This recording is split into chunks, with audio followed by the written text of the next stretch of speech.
Au cours de son séjour en Bretagne, le président de la République va donc visiter demain l'île de Watt, une île de 450 habitants environ, située dans le golfe du Morbihan, au large de Quiberon. La particularité de cette île, c'est que contrairement à Belle-Île ou Edic qui l'entoure, Watt ne connaît pas de problème majeur. Ses habitants, essentiellement des pêcheurs, sont satisfaits de leur sort. Les jeunes n'ont pas l'intention de quitter l'île. Vous constatez une situation suffisamment originale et qui mérite d'être expliquée.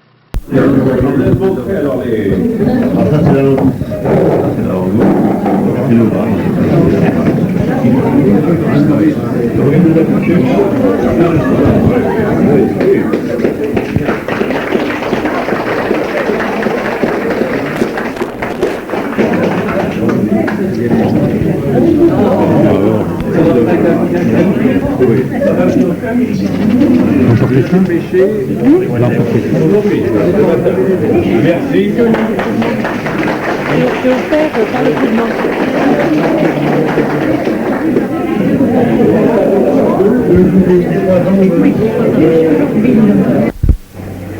Pendant ce repas tout amical, auquel, loin de vos lourdes charges, vous avez voulu associer la population wattaise, nous avons évoqué les problèmes de notre île et de la mer.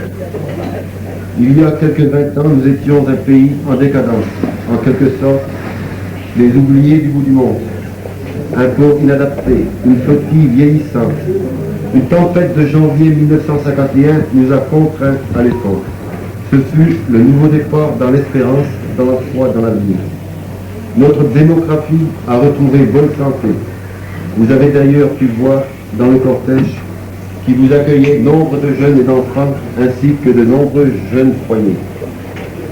D'autre part, cette bonne santé démographique n'est traduite par un effort dans la construction qui est ici, hélas, de 25% plus onéreux que sur le continent. Un nouveau village est venu se greffer sur l'ancien, celui que nous ne voudrions pas voir devenir lieu de résidence secondaire. Depuis 15 années environ, notre île a bénéficié par palier du confort de la vie moderne, apport de l'électricité, de l'eau courante, de l'assainissement, réfection de la voirie du village, aménagement de notre maison communale et d'un petit dispensaire. L'an dernier, pour que nos enfants puissent bénéficier plus longtemps de l'atmosphère familiale, s'est implantée chez nous l'expérience du collège des îles du Ponant. Dans le domaine portuaire, nous avons réalisé la construction d'un vaste terre-plein dont l'équipement reste à faire.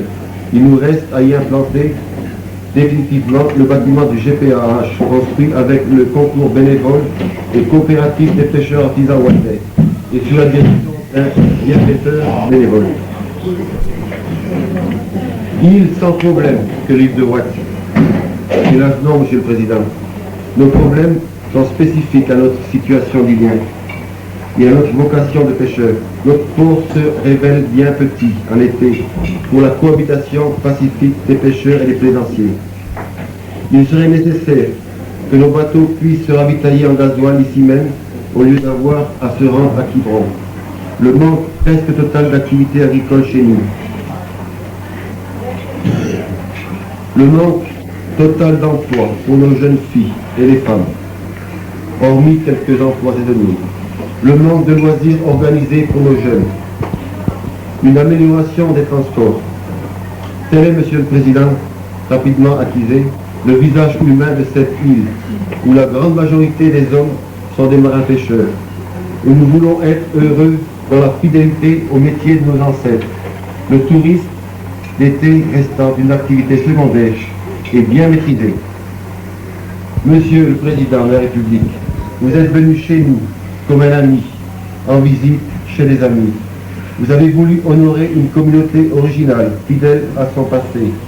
Au-delà des pêcheurs de Watt, vous avez voulu montrer plus que votre estime, votre intérêt pour le monde des travailleurs de la mer, pour la pêche artisanale comme pour la pêche industrielle.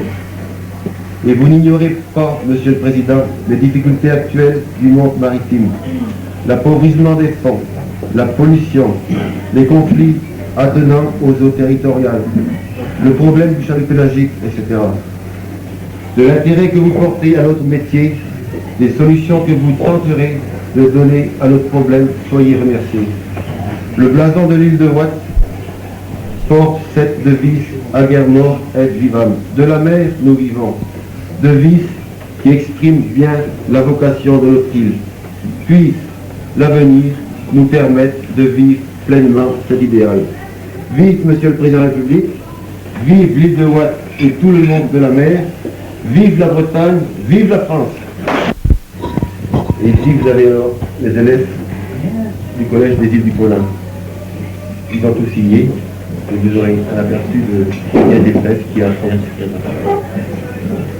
Ici vous avez un document qu'on devait vous donner ici, et lors de leur passage, vous pouvez vous amuser.